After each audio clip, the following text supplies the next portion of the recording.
नमस्कार, आप सुन रहे हैं रेडियो हिंदुस्तान और मैं हूं आपके साथ आरजे अंजू।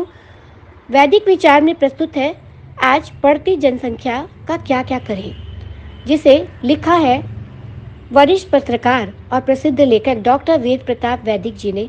सुनिए उन्हीं के शब्दों में। संयुक्त राष्ट्र संघ की ताज़ा रिपोर्ट के मुताबिक दुनिया की आबादी 8 अरब से भी ज्यादा हो गई है। पिछले 50 साल में दुनिया की जनसंख्या जितनी तेजी से बढ़ी है, पहले कभी भी नहीं बढ़ी। अभी तक यही समझा जा रहा था कि चीन दुनिया का सबसे बड़ी आबादी वाला देश है, लेकिन भारत उसको भी मात करने वाला है।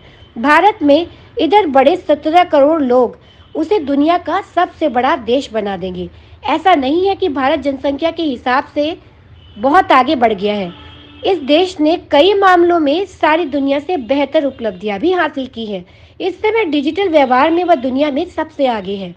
जहां तक प्रवासी भारतीयों का सवाल है, दुनिया के जितने अन्य देशों में भारतीय मूल के लोग शीर्ष स्थानों पर पहुंचे हैं, दुनिया के किसी मुल्क के लोग नहीं पहुंच सके हैं। भारतीय मूल के लोग जिस देश में भी जाकर बसते हैं, वे हर क्षेत्र में आगे निकल जाते हैं। वे अपने सभ्य और सुसंस्कृत आचरण के लिए सारे विश्व में जाने जाते हैं।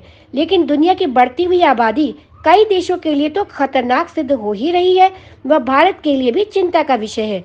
यदि आपके देश की या परिवार की आबादी बढ़ती चली जाए और उसकी जरूरतों की पूर्ति भी होती चली जाए तो कोई बात नहीं है, लेकिन आबादी के साथ साथ गरीबी और असमानता भी बढ़ती है चली जाए तो वह समाज के लिए भी बोझ बन जाती है।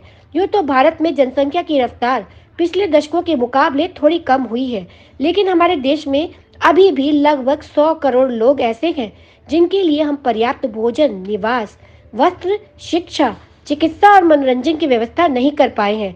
हमारी जनसंख्या बढ़ोतरी का यह अच्छा पहलू है कि भारत में युवा लोगों का अनुपात वृद्धों के मुकाबले बेहतर है। दुनिया के मालदार देशों में दीर्घायु की सुविधा के कारण वृद्धों की संख्या कहीं ज्यादा है।